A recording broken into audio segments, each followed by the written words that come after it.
Number one, even more important than ever. Mina, let's talk about that for a moment. When you think about the 1 seed in the NFC, how important is it for the Saints to get that, and how important is this game for them?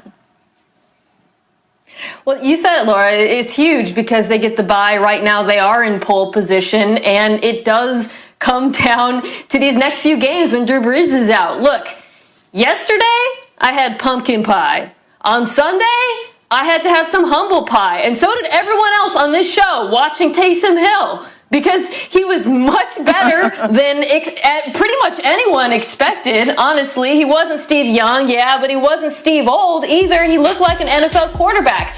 The difference this week is Denver is a much better defense than Atlanta, and they also have the benefit of knowing what's coming. If it's anything like last week's game plan, it's going to be a lot of play action to Michael Thomas. Now, Denver, again, without being surprised like Atlanta was, they might be more likely to stop that. So my question is going to be, is Sean Payton going to adjust the game plan? Will they benefit from surprise again? Because this is a huge game for New Orleans. Yeah, what's your counterpunch? When someone hits you in the mouth, what's going to be your next step? What are you going to do? And that's what we have to see from Taysom Hill. It was a very easy game plan last week against the Atlanta Falcons. The Atlanta Falcons were in limbo. They had no idea how Taysom Hill would be used. Shoot, neither did I. I wasn't ready for that. I had to eat that humble pie. I said myself, he looked extremely quarterbacking the New Orleans Saints. And so now, what's the step on defense to stop him? And when they do that, what does Sean Payton come up or devise in order to help Taysom Hill continue to succeed? And I'm excited to see that this week against who is a very good defensive mind in Vic Fangio. Yeah, you know, Marcus, coming into the season, a lot of people thought one of the reasons why the Saints would be a Super Bowl contender had to do with their defense. And then the defense didn't really look like we expected them to look, but things have gotten better of late. What's your thought on this Saints D and how that can even help Taysom?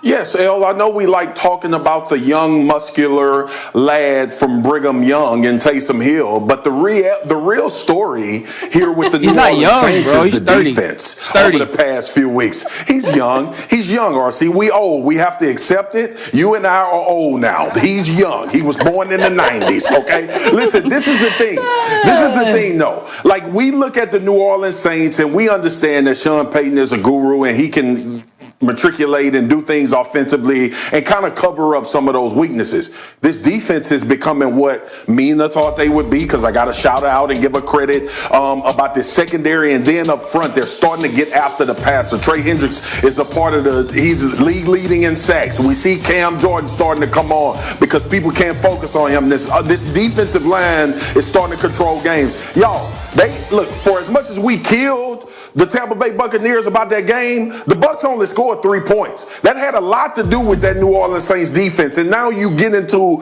the point of the season where you look at the Saints offensively and say, okay, when they get Drew back, they can pretty much match everybody offensively. Now, if this defense keeps continuing to build and roll, we might be talking about the Saints being back in that Super Bowl conversation with the young, muscular lad from Brigham Young. Hey, listen, the only people who are old on this show That boy ain't taking nobody to no Super Bowl. Wait, what? What, Ryan? Not him. I'm just saying he's going to be a part of it, RC. My bad. Well, I mean, young, muscular lad. Stop being so damn mean. Well, it's because he has a microphone. All right, anyway, our game picks look like this. We're all in the Saints, so apparently we're all believing in that young, muscular lad from Brigham Young. And I just want to say this. The only old people on this show are Ryan and Marcus Spears. All right, Field Yates is here for our DraftKings play of the day. Let's start with Adam Thielen, Field. That's right, Laura, and I'm not sure if I'm old or young. It's all up for debate. You're really young. But I digress.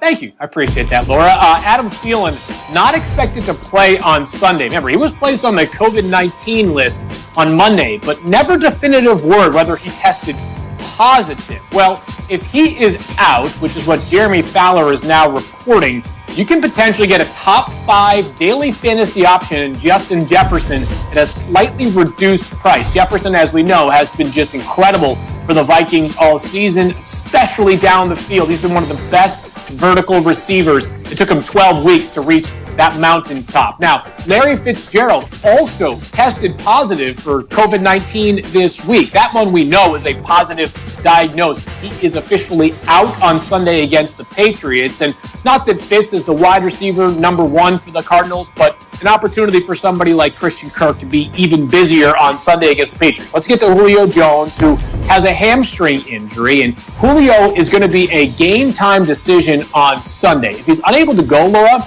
Russell Gage, coming off of a 7-catch game, should once again be busy for the Falcons. He's still been capable this year with 42 catches already. The Falcons seem to always find good, young, productive wide receivers. All right, thanks so much, Field. And Patrick Mahomes and Tom Brady getting ready. Let's start with the quarterback situation with the Jets, Field. What do we know about Sam Darnold?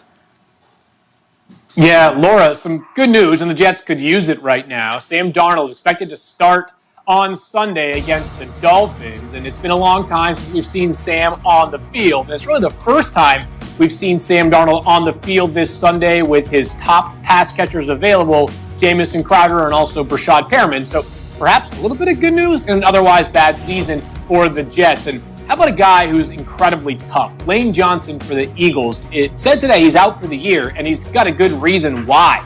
His ankle has basically collapsed, he has said. So obviously a guy who's been playing through a lot this year, and this is the kind of injury that at this point of the season you got to be looking towards 2021. And sorry, I got my dog here jumping into the shot right now. One more here, Laura, is Cody Ford for the Buffalo Bills, who actually got injured during practice this week. Not good news. He is out for the season, according to head coach Sean McDermott, much to the chagrin of Cisco, who was sitting here and nearly jumped on national television. Our apologies for that. Cisco. Wait. All right. Now you're talking about it. We got to see him. Get Cisco in the shot.